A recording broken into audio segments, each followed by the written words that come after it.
In my last video, I covered the question, who owns Britain? And today I'm talking about the second biggest question in UK housing, who rents Britain? I'll look at who Britain's renters actually are, how renting has changed over the last 20 years, why people rent rather than buy, and what's likely to happen in the next 20 years.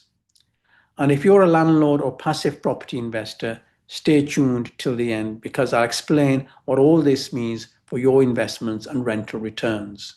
Hi everyone, I'm Dr. Tarek or Dr. T, and I've been in the property business for almost 50 years. Here's a bit about me.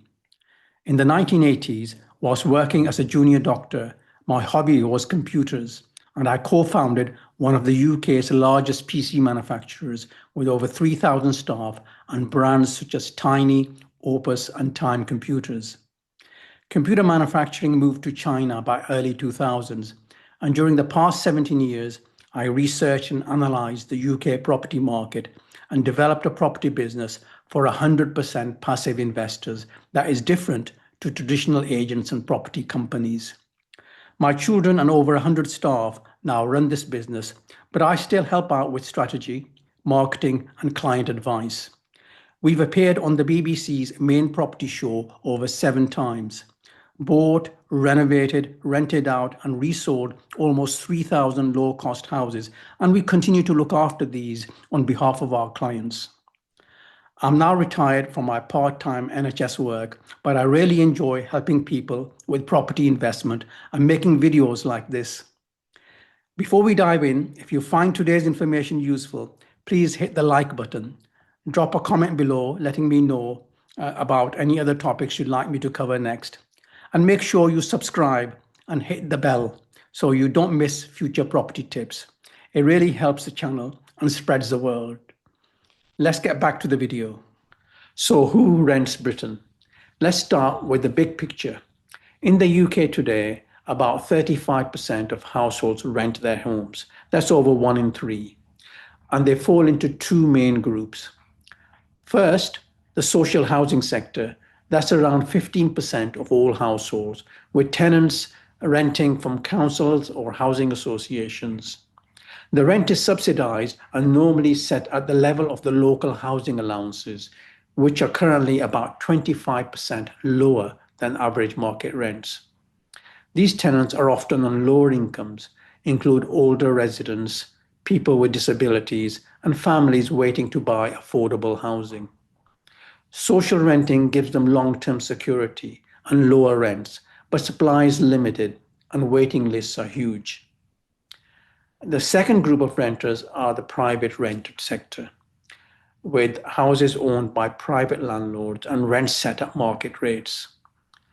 That's now about 20% of all households, and it's one of the most diverse groups in the housing system. It includes everyone from young professionals and students to working families and even older renters. It also includes the types of tenants in the social housing sector. The government pays them the local housing allowance, and they top this up to pay the market rent in the private sector. So let's dig deeper into the private rented sector because this is where most investors and most of the changes really sit. We'll look at the whole UK private rented market and break it down, for example, by age, income, and lifestyle. By age, the private rented sector is dominated by the under 45s.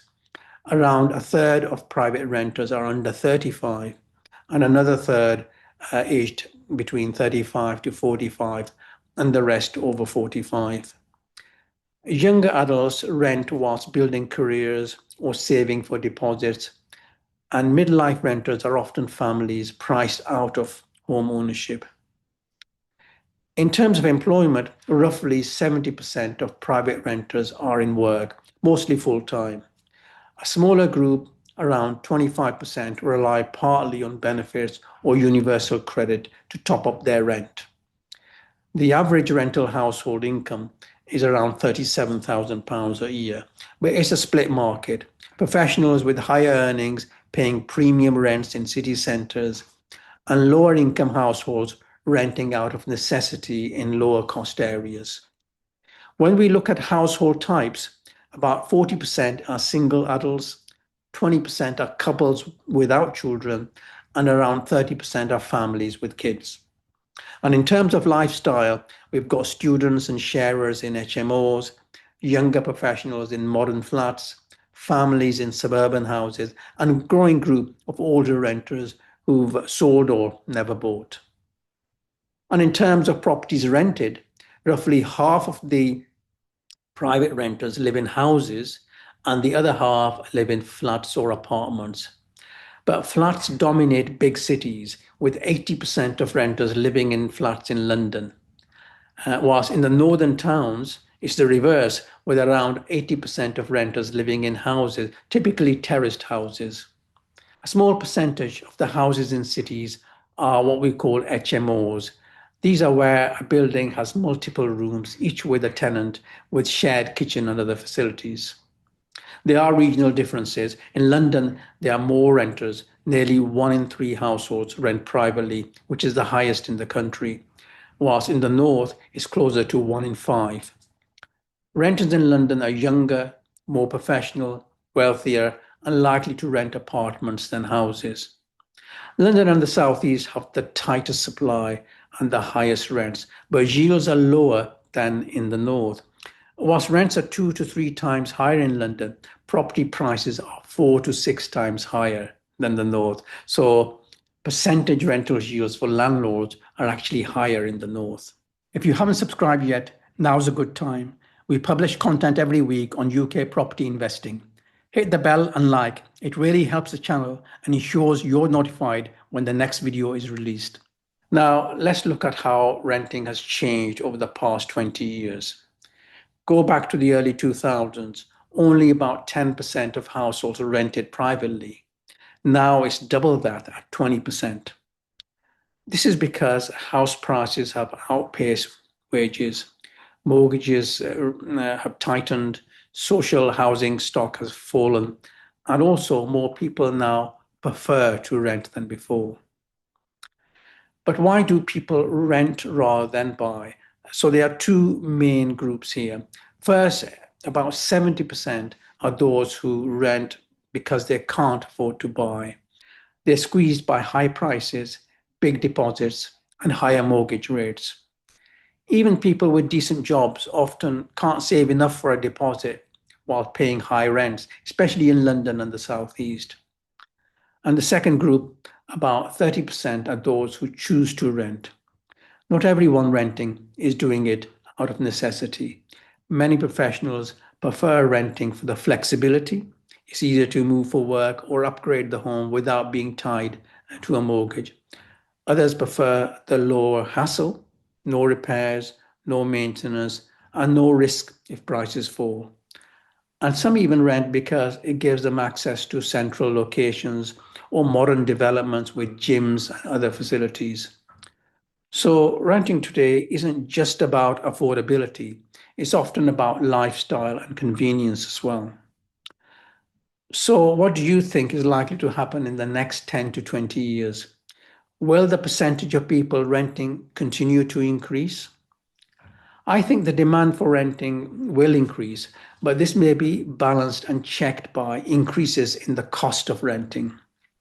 Here are the reasons why. The government is reforming the rental market with the Renters' Rights Act, which aims to give tenants more security and make renting more professional. We're also seeing tougher landlord regulations, higher safety standards, and stricter energy efficiency rules, all good for tenants, and these make renting more attractive, possibly increasing the number of those who choose to rent. We have also covered in another video how new housing supply is not likely to outstrip demand, and costs of buying a house will continue to gradually rise. So many will have no option but to rent because they can't afford to buy. So I think that rental demand will go up for both of these reasons, but there is a trade-off. Higher costs for landlords mean that many landlords are raising rents. And higher regulation and responsibilities also mean that some active landlords are leaving the market, keeping the rental supply very tight. So I think we'll have better quality homes with more renters' rights, but likely higher rents and tight supply. And what does this all mean for landlords? Well, this is actually a reassuring picture. Demand for renting is likely to increase because affordability barriers to buying will stay high. And the flexibility of renting, now with better renters' rights and higher standards, may make it more attractive. And due to tight supply, landlords will be able to maintain their returns by increasing rents. For 100% passive investors, it can be even better because they don't need to worry about all the responsibilities, liabilities, and extra regulation faced by active landlords. They can simply buy the property and then rent it to a professional property company that then sublets to its own tenants and acts as the landlord. Such passive owners can benefit from secure net returns due to the higher rental demand without being the active landlord, and thus have none of the liabilities of the tenancy or property maintenance. So what do you think? Will the government enhancement of renter rights and higher property standards make renting more popular despite higher rents? Will more people prefer to rent rather than buy in the future? If you found this video useful, please hit like, subscribe, and drop your thoughts in the comments below. Please watch the message from our sponsor at the end. Thanks for watching.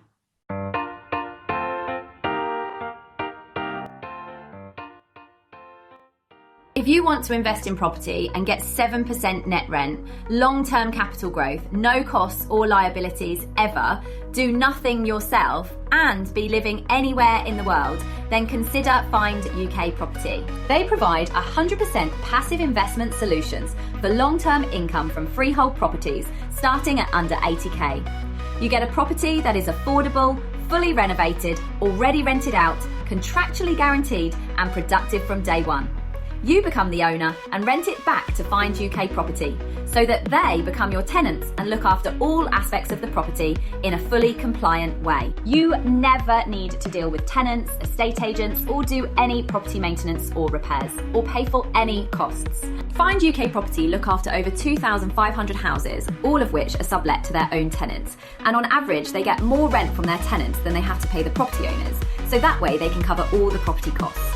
Their solutions are great for those wanting to retire on pension-type income or gradually build large property portfolios passively in a tax-efficient manner. Please visit the website at findukproperty.com and speak to a consultant today.